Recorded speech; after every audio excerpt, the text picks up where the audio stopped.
सुमंत खाली रथ लेकर अयोध्या पहुँचे। लोग दौड़ दौड़ कर पूछते, मंत्रीवर राम कहाँ हैं? राम लक्ष्मण और सीता को कहाँ छुड़ाएं? सुमंत नीची गर्दन किए बिना बोले ही राजमहल की ओर बढ़ते गए। उन्हें अकेला आते देख रानियां भी जोर जोर से रोने लगी। राजा ने भी पूछा, बेटा राम कहाँ है? पुत्री सीता न जाने कैसे रहती होगी। राजा अनाथ की तरह रोने लगे। सुमंत ने भी रोते रोते सब हाल कह सुनाया। कौशल्या छाती पीट पीट कर रोने लगी। राजा दशरथ ने अपने अपराध के लिए कौशल्या से क्षमा मांगी। राम को अयोध्या से गए 6 दिन हो गए थे। तब से राजा दशरथ भी यूं ही पड़े थे। आधी रात होने को आई, तब उनका श्रवण कुमार की पिता द्वारा दिए गए शाप की याद आई। उन्होंने कौशल्या से कहा, एक बात मैंने तुमको अब तक नहीं बताई, आज बताता हूँ। हमारे तुम्हारे विवाह के पहले की घटना है। एक बार वर्षा ऋतु में सरयू नदी के किनारे में शिकार खेलने गया। उन दिनों शब्दवेदी बाण चलाने का मुझे बड़ा शौक था।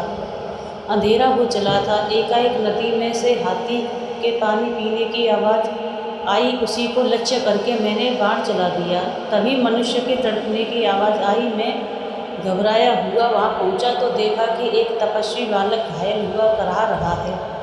पास में एक घड़ा भी पड़ा था। वह रोते रोते बोला, मेरे अंधे माँ बाप प्यासे उस आश्रम में मेरी राह देख रहे होंगे। कृपा करके उनके लिए पानी लेते जाइए। इतना कहकर उसने दम तोड़ दिया। मैं जल लेकर आश्रम में गया। मेरी आहट पाकर बूढ़े बाप बोले, बेटा श्रवण इतनी देर कहाँ लगाई? मेरी जीभ लड़खड़ा रही थी। मैं डरते डरते बोला, मैं श्रवण कुमार नहीं हूँ, अयोध्या का राजा दशरथ हूँ। गलती से मेरा बाण उसे लग गया है और अब वह इस संसार में नहीं है। यह सुनकर मैं करुण विलाप करने लगे। मेरे साथ वे नदी के तट तक आए। उन्होंने अपने पुत्र को जलांजलि दी और मुझे शाप दिया, हे राजन, पुत्र के वियोग में जैसे आज हम मर रहे हैं, वैसे ही तड़प तड़प कर तुम भी मरोगे। और उन दोनों ने उसी समय प्राण त्याग दिए। कौशल्या, लगता है उस श्राप के सच होने का समय अब आ गया है। मेरे प्राण मानो कोई खींच रहा है। हाय, मैं मरते समय प्यारे पुत्र का मुँह भी न देख सका। मैं बड़ा अभागा हूँ, अपने किए का फल भोग रहा हूँ। हाय राम, कहते हुए दशरथ ने प्राण त्याग दिए। रानियां राजा के बल पौरुष का वर्णन करती हुई करुण स्वर में विलाप करने लगी। मंत्रियों ने राजा के शव को तेल से भरे कड़ाह में रखवा दिया। फिर मंत्रिपरिषद ने विचार करके भरत को बुलवाने का निश्चय किया। हवा की गति से तेज चलने वाले घोड़ों पर दूत भेजे गए। उनसे कह दिया गया कि कैकेयी देश में पहुंचकर केवल इतना कहे कि आवश्यक कार्यवश गुरु ने भरत को तुरंत बुलवाया है। ननिहाल में भरत का मन उचट रहा था।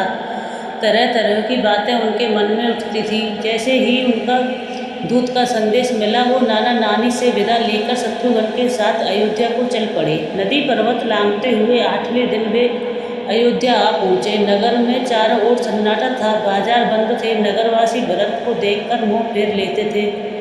भरत घबराए हुए अपनी माता के महल में गए और ननिहाल का कुशल समाचार बताकर पिता और भाई राम के बारे में पूछने लगे। कैकेयी ने हंसकर कहा, तुम्हारे पिता तो स्वर्ग चले गए, वे इस पृथ्वी का सुख भोग चुके थे, उनके बारे में चिंता ना करो। भरत फूट फूट कर रोने लगे। फिर उन्होंने पूछा, भाई राम कहाँ हैं?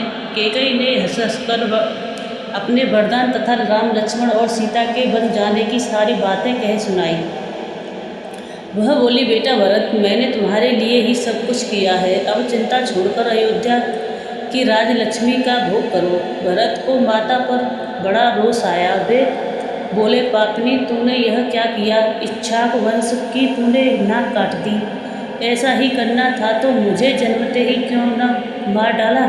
इस बीच राज्य के मंत्री भी वहाँ आ गए थे। उनके सामने भी उन्होंने कैकेयी को बुरा भला कहा। वे बोले, मंत्रियों, आप भी सुन लो। मेरी माँ ने जो किया है उसमें मेरा कोई हाथ नहीं है। मैं शपथ पूर्वक कहता हूँ। यह कहकर भरत तुरंत ही माता कौशल्या के पास चल दिए और उनसे लिपटकर बच्चे की तरह बिलख बिलख कर रोने लगे।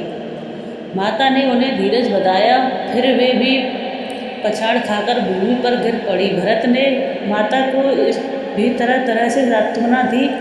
रात भर भरत पिता और भाई राम की याद करके रोते रहे। उन्होंने माता के सामने सैकड़ों तरह की सौगंध खाई और कहा कि जो पाप कर्म कैकेयी ने किया है उसमें मुझे पता भी नहीं। जिसकी संपत्ति से यह हुआ हो उसकी बुरी गति हो। सवेरा होने पर राजा दशरथ का चंदन की चिता पर दाह संस्कार किया। भरत ने सब अंतिम संस्कार गुरु के बताए अनुसार विधिवत किया। अगले दिन मंत्रियों और नगरवासियों को बुलाकर भरत ने कहा, अयोध्या का राज सबसे बड़े भाई राम का है। आप सभी उन्हीं के हैं और राम को लौटा लाने के लिए कल ही चित्रकूट जाऊंगा। आप भी चलें, माता भी चलेंगी, प्रजा भी चलेगी और साथ में चतुर्षणी सेना भी चल रहेगी। गुरु वशिष्ठ जी ने भी चलने के लिए प्रार्थना करूँगा।